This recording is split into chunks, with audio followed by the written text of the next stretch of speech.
जी दोस्तों अस्सलाम वालेकुम। मैं लियाकत, तुसीं वेख रहे हो मेरा यूट्यूब चैनल। रहीम यार खान सादकाबाद दे विच बड़ा एक अफसोसनाक वाक़या होया है कि कच्चे दे डाकुआं ने पुलिस चौकी ते रात दी तारीकी दे विच अटैक कीता है।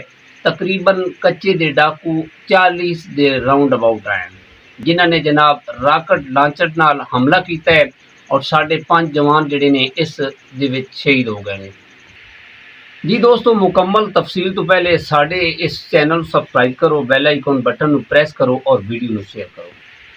जी दोस्तों, अफसोसनाक वाक़या जिहड़ा होया है ये रहीम यार खान दे विच सादकाबाद इलाका जिहड़ा है, ये जिहड़ी चौकी है इसी पुलिस दी, ये माही चौक है और बस्ती शेखा पकट ए एरिया जनाब, जिथे इस रात दी तारीकी दे विच इन्हां कच्चे दे डाकुआं ने तकरीबन 40 के लगभग डाकू है सी, जिन्हां ने ज़्यादा असला लैके इस चौकी ते अटैक किया है। जी इस हमले दे विच साडे जिहड़े इलीट फोर्स के 5 जवान शहीद हुए ने, कुछ जवान जख्मी हुए ने। यह जिहड़ा ना कल रात का वाक़या है जिहड़ा इस रहीम यार खान के एरिए दे विच इन्हां कच्चे दे डाकुआं ने अटैक किया है।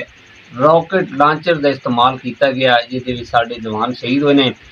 IG पंजाब डॉक्टर उस्मान अनवर साहब ने इस हमले का नोटिस लिता है। IG पंजाब जनाब डॉक्टर उस्मान अनवर साहब ने RPO साहब को रिपोर्ट तलब की इस वाक़े की, और IG पंजाब जनाब डॉक्टर उस्मान अनवर साहब ने शहरियों की जान माल की हिफाजत के दौरान ये शहादत का रुतबा पाने वाले नूं खराज अकीदत पेश की।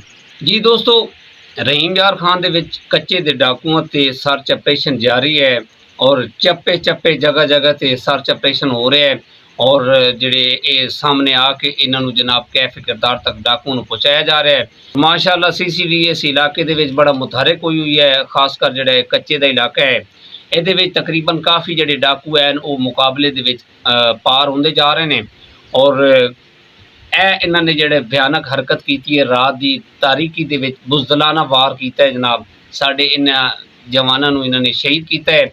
और यह जिहड़े जवान शहीद हुए हैं इन्हां दा जिहड़ा ताल्लुक है सी और इन्हां दे जिहड़े नाम हैं कुछ इस तरह ने जनाब, मोहम्मद इरफान है, मोहम्मद सलीम है और नकील है।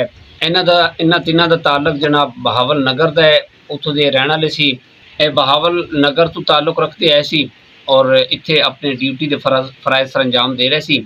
और खलील और गजनफर का ताल्लुक रहीम यार खान तो है सी और वो इत्थे अपनी ड्यूटी के फराइज सर अंजाम दे रहे सी। इन्हां पंजां ने इस इलाके दे विच माशाअल्लाह बहुत अच्छे तरीके दे नाल ड्यूटी के फराइज सर अंजाम दे रहे सी और मुकाबले दे विच इन्हां ने जामे शहादत नोश किया है। और इस वाक़े दे विच जनाब कच्चे दे जिहड़े डाकू है उन्हां दी जिहड़ी तादाद आई वो तकरीबन दुगना चुगना आई, 40 के लगभग डाकू जदीद असला ऐसी रॉकेट लांचर के नाल उन्होंने इस चौकी ते हमला किया है। और ये साढ़े जिहड़े 5 जवान हैं ये शहीद हो गए हैं, कुछ साढ़े जिहड़े जवान हैं वो जख्मी हैं। कच्चे दे डाकुओं का एक बंदा जिहड़ा है वो हलाक हुए है, बाकी जिहड़े वो फरार होने कामयाब हो गए हैं। बाकी इंशाअल्लाह जनाब साड़ी जिहड़ी फोर्स है CCD पंजाब पुलिस और इलीट फोर्स इंशाअल्लाह इन्हां दा तह से नैस करेगी और इन्हों कैफे किरदार तक पहुँचाएगी। हर जगह पर जनाब सर्च ऑपरेशन हो रहे हैं और जिहड़े जराइम पेश अफराद हैं इस कच्चे दे इलाके होण या पक्के दे इलाके च, कच्चे दे डाकू या पक्के दे डाकू, इंशाअल्लाह इन्हों कैफे किरदार तक ये साड़ियाँ फोर्सां साडे जानबाज सिपाही इन्हों इस कैफे किरदार तक जरूर पहुँचाएंगे। और बाकी IG पंजाब डॉक्टर उस्मान अनवर साहब के बयान हैं कि कच्चे दे डाकुओं के खिलाफ ऑपरेशन जिहड़ा है वो भरपूर ताकत के नाल जारी रहेगा इंशाअल्लाह। और इन्होंने साडे जान और माल की हिफाजत लई जामे शहादत नोश फरमाया है। साडी दुआ है कि अल्लाह ताला इन्हां दे दर्जात बुलंद करे और इन्हां दे लवायकीन नूं सबर देवे। इसे पैगाम के नाल सानू इजाज़त दिओ और अपना ढेर सारा ख्याल रखा है। खुदा हाफिज़।